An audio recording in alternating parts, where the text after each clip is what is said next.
Miss, bibili niyo yan?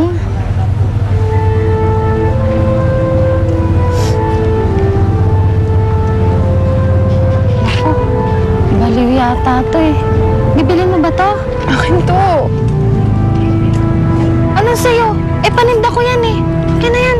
Akin to, huwag mong kunin. Akin na, alis ka na dito. Akin to, bigay to sa akin ni Inigo. Inigo? Sinong Inigo? Sige, sige, sige. Sa'yo na nga yan. Mabaho na yan. Basta umalis ka na lang dito. Sige, dali mo na yan. Baliw yata itong babaeng to eh.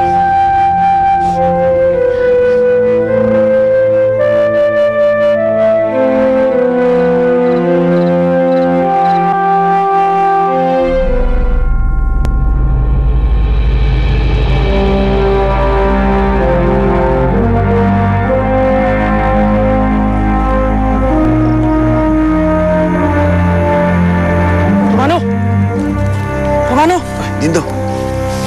Ay, kala ko nadali ka na ng mga balang eh. Balang? Oo, balang. Ang dami balang. Kanina doon sa plaza.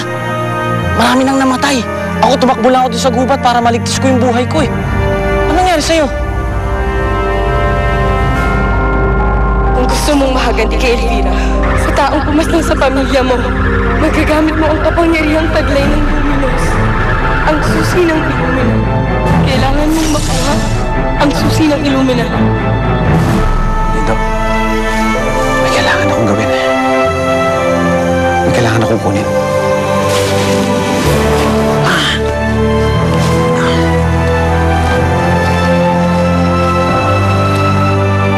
Mano! Pare, sama ako!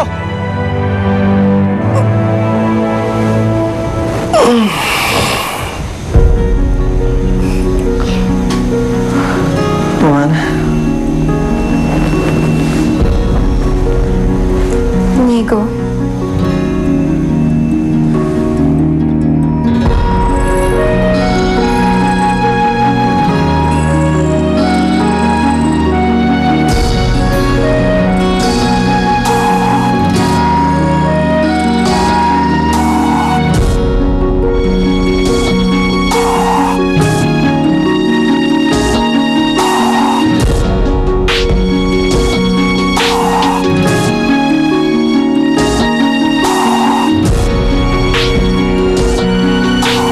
Santa, anong ginagawa mo dito?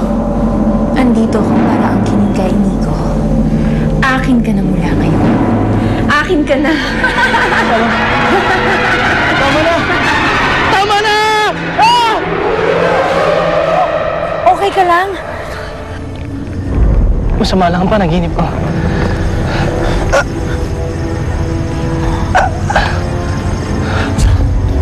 Iya, ano nangyari? Ha?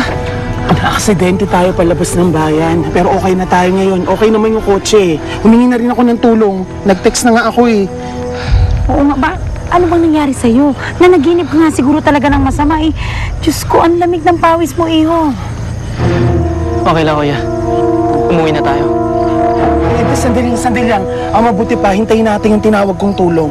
Ha? Kailangan na natin umuwi. Eh, iho, hindi Kailangan- alam ni Uro ang lugar na to. Kailangan ko makontak si Crisanta at si Daddy. Tara na. Mabuti pa, hintayin na natin.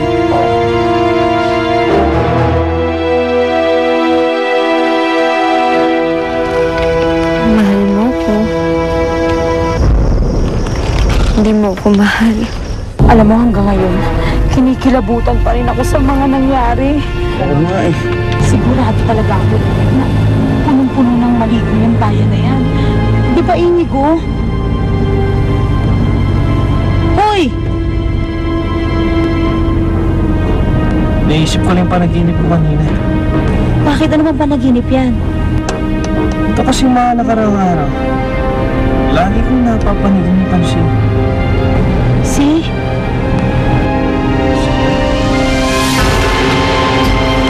Si Romana! Uro, itigil mo ang sasakyan! Uro!